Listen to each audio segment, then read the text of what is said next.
During the fetal pig dissection, we were able to examine each internal body organ while identifying its location in relation to not only the pig's body, but our bodies as well.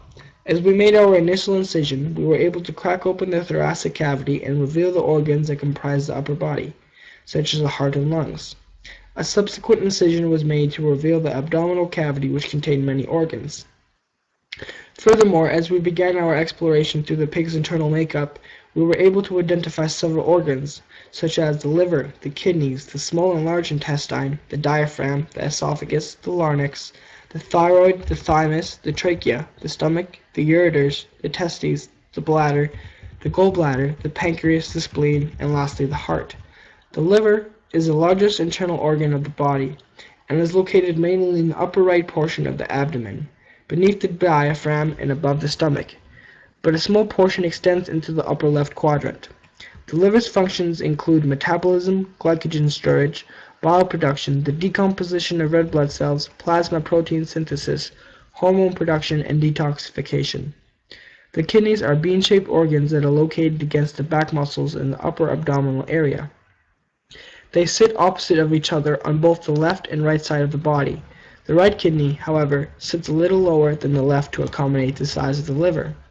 The kidneys are an essential part of the urinary system and also serve homeostatic functions such as the regulation of electrolytes, the maintenance of acid-base balance, and regulation of blood pressure. They also serve the body as a natural filter of the blood and remove wastes which are diverted to the urinary bladder. In producing urine, they excrete wastes such as urea and ammonia. They are also responsible for the reabsorption of water, glucose, and amino acids. Both the small and large intestine are located just inferior to the stomach and takes up most of the space in the abdominal cavity.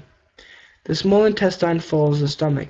It is the main site of digestion of food and absorption of nutrients. The large intestine absorbs water from the remaining indigestible food matter and then passes waste material from the body. The colon is part of the large intestine, the final part of the digestive system. Its function is to reabsorb fluids and process waste products from the body and prepare for its elimination.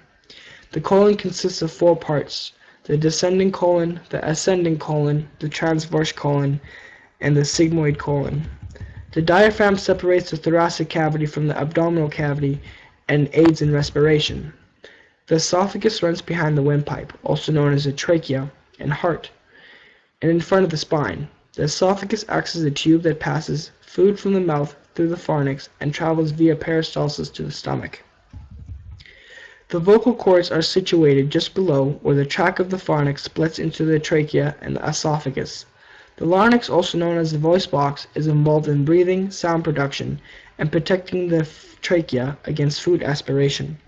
The larynx also manipulates pitch and volume and contains the vocal cords. The thymus is located in the upper anterior part of the chest, directly behind the sternum and between the lungs. The pinkish-gray organ has two thymic lobes. The thymus is a specialized organ of the immune system which produces and instructs T lymphocytes.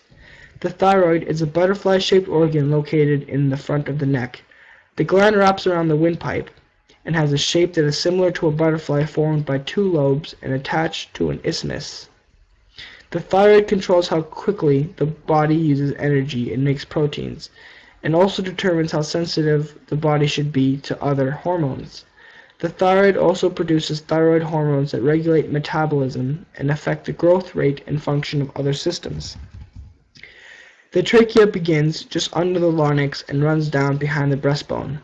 The trachea, also known as the windpipe, allows the passage of air into the body. The stomach is located inferior to the diaphragm and lateral to the liver on the left side of the abdominal cavity. The stomach forms part of the gastrointestinal tract between the esophagus and the duodenum. The stomach secretes protein-digesting enzymes and strong acids to aid in food digestion through muscular contractions called segmentation before sending partially digested food, known as chyme, to the small intestine. The ureter is a tube that carries urine from the kidneys to the urinary bladder.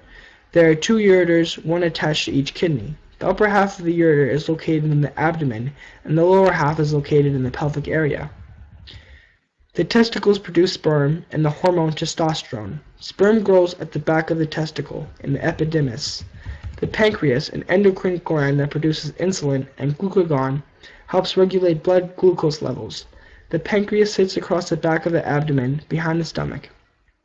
The head of the pancreas is on the right side of the abdomen and is connected to the duodenum, the first section of the small intestine, through a small tube called the pancreatic duct. The lungs are a pair of spongy, air-filled organs located on either side of the chest. The lungs and respiratory system allow oxygen in the air to be taken into the body, while also enabling the body to get rid of carbon dioxide in the air breathed out. The spleen is a brown, flat, oval-shaped lymphatic organ that filters and stores blood to protect the body from infections and blood loss. Protected by the ribs, the spleen is located between the stomach and the diaphragm in the upper hypochondriac region of the abdominal body cavity. The gallbladder is the small organ that is located in the right side of the abdomen just below the ribs and sits under the liver. It is mainly a storage organ that helps the digestion of fat and helps to make bile more concentrated to increase its effect on fat cells. And lastly, the heart sits between your lungs in the middle of your chest. Its job is to pump blood to all the organs, tissues, and cells in the body through blood vessels. This is really important because blood delivers the oxygen and nutrients that every cell needs while also removing dangerous wastes. Thank you for listening.